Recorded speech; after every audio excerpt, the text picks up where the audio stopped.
Hello అండి అందరికీ.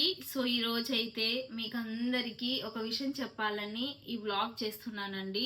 So మా లైఫ్లో జరిగిన ఒక పర్సనల్ ఎక్స్పీరియన్స్ అనుకోవచ్చు. మీరైతే అందరూ నా అరుణాచలం వ్లాగ్ చూసే ఉంటారు, షార్ట్ చూసుంటారు. సో మేమైతే మొన్న పౌర్ణమి రోజు అరుణాచలంకి వెళ్ళాము. సో హ్యాపీగా దర్శనము అయింది. At the same time 1 year తర్వాత వెళ్ళాను నేనైతే. కానీ హ్యాపీగా గిరి ప్రదక్షిణ కూడా చేసేసాము. సో మనకి ఏంటి అంటే అరుణాచలంలో మన ఆంధ్ర బస్సెస్లు ఎక్కువ ఉండవు అసలు. సో అందుకనే మేము ఏంటి అంటే వేలూరుకి వచ్చి వేలూరు నుంచి మళ్ళీ తిరుపతి బస్ ఎక్కి రావాలి. సో కొన్నిసార్లు అయితే అరుణాచలం నుంచి వేలూరు, వేలూరు నుంచి చిత్తూరు, చిత్తూరు నుంచి తిరుపతి అలా కూడా కొన్నిసార్లు వచ్చిన సందర్భాలు ఉన్నాయి.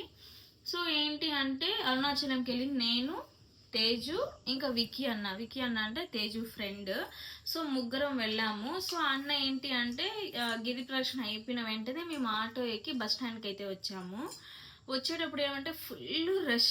సో బస్సెస్ అస్సలు మేమిద్దరం అయితే అస్సలు ఎక్కే వాళ్ళమే కాదు. అన్న ఉండడం వల్ల మాకు కన్వీనియంట్ చాలా. అన్న ఏం చేశాడంటే రన్నింగ్ ఆటో వెళ్తున్నప్పుడే దిగేసి మా కోసం ఇంకా సీట్ పెట్టడానికి ముందే దిగేశాడు. వేలూరు బస్సు ఎక్కి మాకు కాల్ చేశాడు. సో పలానా బస్సు, మీరు అక్కడ ఉండండి, అక్కడ ఎక్కండి అని.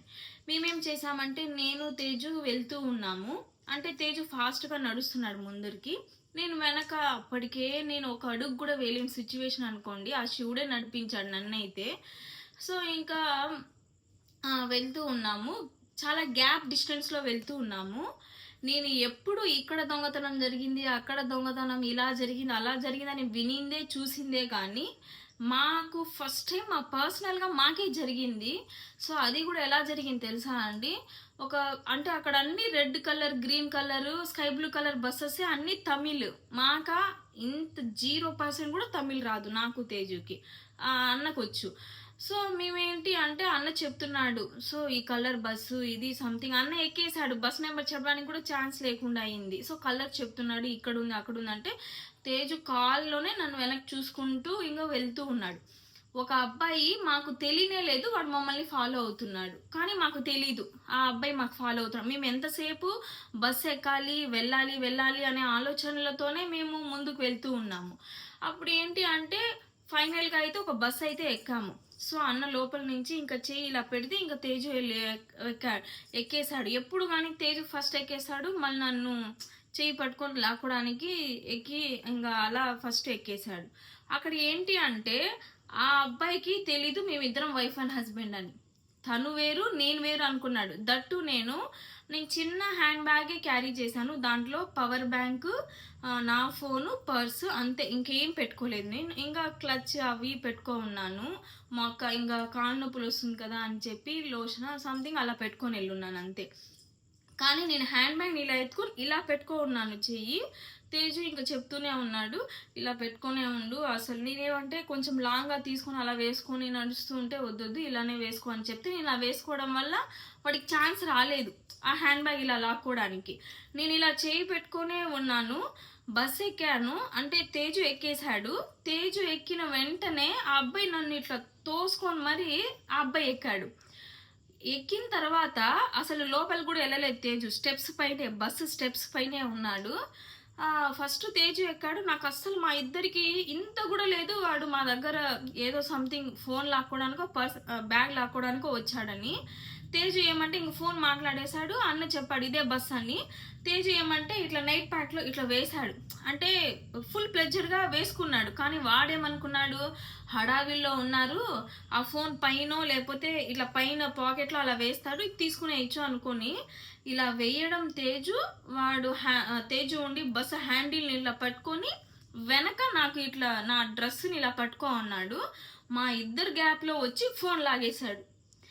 అసలు తెలీదు నాకు వాడు ఫోన్ లాగేసిన విషయం కూడా. తేజు ఉండి వాడిని షర్ట్ ఇలా గట్టి పట్టుకొని అరిచాడు. అప్పటికే పట్టుకునేశాడు వాడిని. కానీ వాడు విడిపించుకొని ఆ ఫోన్ సగం లాగి సగం బాగా లోపల పెట్టుకోవడం వాడికి తెలియలేదు. పైన పెట్టున్నాడేమో అని చెప్పి లాగేశాడు ఫోన్. ఇంకా తేజు ఇలా పట్టుకొని రన్నింగ్లో బస్ రన్నింగ్లో ఇవంతా జరిగింది. తేజు వాడిని ఇట్లా గట్టిగా పట్టుకున్నాడు షర్టు, అయినా సరే వాడు ఇడిపించుకొని కింద పడిపోయి పరిగెడుతున్నాడు. నాకు అస్సలు తెలియట్లా ఎందుకు తేజు అరుస్తున్నాడు. మేబీ నన్ను తోసిందానికి అరుస్తున్నాడా, ఈ రష్ ఉన్నప్పుడు ఇవంతా కామనే కదా, ఎందుకు అరుస్తున్నాడు అనుకున్నా. కట్ చేస్తే లోపలికి వెళ్ళి కూర్చున్నాక గట్టిగా తిడుతున్నాడు, వాడిని గట్టిగా అరుస్తున్నాడు. చూడువే వాడు ఫోన్ లాగేసినాడు, మనల్ని ఫాలో అవుతూ వచ్చాడు, మనకు తెలీదు ఆ విషయం అని చెప్పి. నిజంగా నాకైతే ఒక్కసారిగా గుండె అయిపోయిందండి. ఒకవేళ నా హ్యాండ్ బ్యాగ్ తీసేస్తుంటే నేను అమౌంట్ ఒక 15K అలా ఎత్తుకొని వెళ్ళున్నాను. నాది ఫోన్ రీసెంట్గా ఐఫోన్ 16 ఫోన్ పెట్టున్నాను. ఎంత లాస్ అయి ఉంటాను. ఎందుకంటే వాడు అక్కడ లాగేసిన వాడిని వెనక పోయే ఛాన్స్ లేదు. ఎందుకంటే ఫుల్ అలసిపోయాం మేము. మాకు చాలా గ్యాప్ వచ్చింది అరుణాచలంకి. లాస్ట్ ఇయర్ జూన్ జూలై వెళ్ళాను, మళ్ళీ ఇయర్ జూన్లో వెళ్ళాను. సో గ్యాప్ రావడం వల్ల మాకు అస్సలు నడవలేకపోయాము. కానీ నేను ప్రతి క్షణం ఇంకా ఆ శివుణ్ణే తలుచుకొని నువ్వే నన్ను నడిపించు అన్నట్టుగా నడిచాము. ఒక్క అడుగు కూడా వేయలేని సిచ్యువేషన్ అండి. నేను అదే ఆలోచించాను, ఒకవేళ వాళ్ళు లాక్కున్నా కూడా వాడిని మళ్ళీ వెనక మేము ఫాలో అయ్యే స్థితిలో మేము లేము. అంత అలసిపోయాం. నాకైతే అసలు ఇంకా ఇక్కడే ఏమో, ఇంకా ఇంతేనేమో, నేను ఇంకా తిరుపతికి కూడా పోలేనేమో అంత సిచ్యువేషను. తేజుకైతే ఫీవర్ వచ్చేసింది. ముందే తనకి కొంచెం బాడీ పెయిన్స్ అలా ఉన్నింది. ఇంకా అంతసేపు మేము దర్శనం చేసుకొని దట్టు గిరి ప్రదక్షిణ చేయడం వల్ల మాకు ఫుల్ బాడీ అనేది అలసిపోయింది. ఇంకా తేజుది అయితే సామ్సంగ్ S20 అల్ట్రా, అది లాగేస్తే ఇంకేముందండి, అది ఆల్మోస్ట్ చాలా కాస్టే. అసలు నాకైతే ఆ రోజు జర్నీలో అంతా అసలు ఏ బస్సు ఎక్కుతున్నా కూడా మాకు టెన్షనే, పక్కనంతా చూసుకుంటున్నాము. నాకు అర్థం కాక ఒకటి అడుగుతాను, మనం దేవుడు గుడికి వెళ్ళేదే మనం తెలిసి తెలియక చేసిన పాపాలు పోవడానికి. కానీ ఇలాంటి దొంగ నా ఎదవలు వచ్చి అక్కడొచ్చి ఇంకా పాపాలు మూట కట్టుకుంటారేమో. నాకు అస్సలు నేను ఎప్పుడు కానీ నేను ఎక్స్పీరియన్స్ చేయలేదు మా లైఫ్లో అయితే, నా లైఫ్లో పర్టికులర్గా. కానీ ఇది మా లైఫ్లో జరిగింది. సో మీకు అందరికి చెప్పే మెసేజ్ ఏంటి అంటే, మనం ఎక్కడ వెళ్ళినా మన థింగ్స్ అక్కడ మనకు చెప్తూనే ఉంటారు దొంగలు ఉన్నారు జాగ్రత్త అని. కానీ మనం ఏంటి హడావిల్లో బస్సు వెళ్ళిపోతుందానో ట్రైన్ వెళ్ళిపోతుందానో అని పరిగెడుతూ ఉంటాము. మన దగ్గర ఉండే థింగ్స్ మన దగ్గర ఉన్నాయా లేవా అని అస్సలు మనం చూసుకోము. సో నేను చెప్పేది అదే అండి, అది చూసుకోండి అని. ఎందుకు అంటే ఒక్కసారి పోతే మనం ఊరికి వెళ్ళి ఉంటాము. అక్కడ మనకి ఎవరు తెలిసి ఉంటుంది, ఎవరికి వెళ్ళి చెప్తాము. వాడిని ఫాలో అయ్యే ఛాన్స్ కూడా ఎందుకంటే వాడికి అక్కడ అన్నీ తెలిసి ఉంటుంది, ఎట్లా వెళ్ళాలి ఏంటి ఎట్లా తప్పించుకోవాలని. మనకి ఎలా తెలుస్తుంది? నాకైతే అదే అనిపించింది. చాలా అంటే చాలా భయపడ్డాను. నేను ఒక్కటే ఆ శివుని అనుకునేది ఒకటే, ఇలాంటి వాళ్ళని నరకం ఏంటో చూపించాలి అనుకున్నాను. మనం ఎంత కష్టపడి కొనుక్కుంటాం ఏదైనా, మనకేమన్నా ఫ్రీగా వస్తుందా? మనం ఎంతో కష్టపడితేనే ఒక వస్తువు అనేది మన దగ్గరకు వస్తుంది. అలాంటిది ఎవడో వచ్చి ఫ్రీగా లాక్కొని వెళ్ళిపోతే మనకి ఎంత బాధ వేస్తుంది. మళ్ళీ మనకు అది దొరుకుతుందో లేదో ఆప్షనల్. సో అందుకనే మీకు అందరికి ఇది చెప్పాలనే ఫిక్స్ అయ్యి చెప్తున్నాను. ఎక్కడికైనా వెళ్ళినప్పుడు దట్టు రష్ అంటే టెంపుల్స్కి వెళ్ళినప్పుడు నాకు పెట్టుకోండి. అట్లీస్ట్ ఒక ½ అన్ అవర్కి ఒక్కసారైనా మన చుట్టూ ఎవరైనా ఉన్నారని చూసుకోండి. గుడే కదా ఎవరు ఉండరు అనుకోద్దండి, అలాంటి ప్లేస్లలోనే ఎక్కువ ఉంటారు. సో అందుకనే మా లైఫ్లో ఏం జరిగిందో నేను నా కళ్ళారా చూసిందండి అది. సో అప్పుడు తేజు ఫేస్ అవంతా నాకు గుర్తు తెచ్చుకుంటే భయం వేస్తుంది. అప్పటికి తేజుకి ఇక్కడ తగిలింది. ఎందుకంటే రన్నింగ్లో బస్సు, దట్టు స్టెప్స్ మీదే ఉన్నాము ఇద్దరము.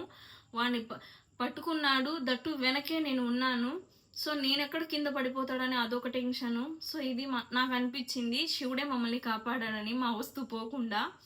సో అందుకనే మీకు నేను చెప్తున్నాను, ఎక్కడికైనా వెళ్ళినప్పుడు మన వస్తువులు మన దగ్గర ఉన్నాయా లేదా అని ఒకసారి చెక్ చేసుకోండి. పక్కన వాళ్ళని అస్సలు నమ్మకండి, ఒకసారి చూసుకోండి. సో మనకు తెలియకుండానే మన పక్కనే దొంగలు ఉంటారు. సో అందుకనే మీకు అందరికీ ఇది మాకు జరిగింది మీకు అందరికీ చెప్పాలి. అట్ ది సేమ్ టైం మీరు జాగ్రత్తగా ఉండాలి అని చెప్పి వ్లాగ్ చేస్తున్నాను. So bye bye.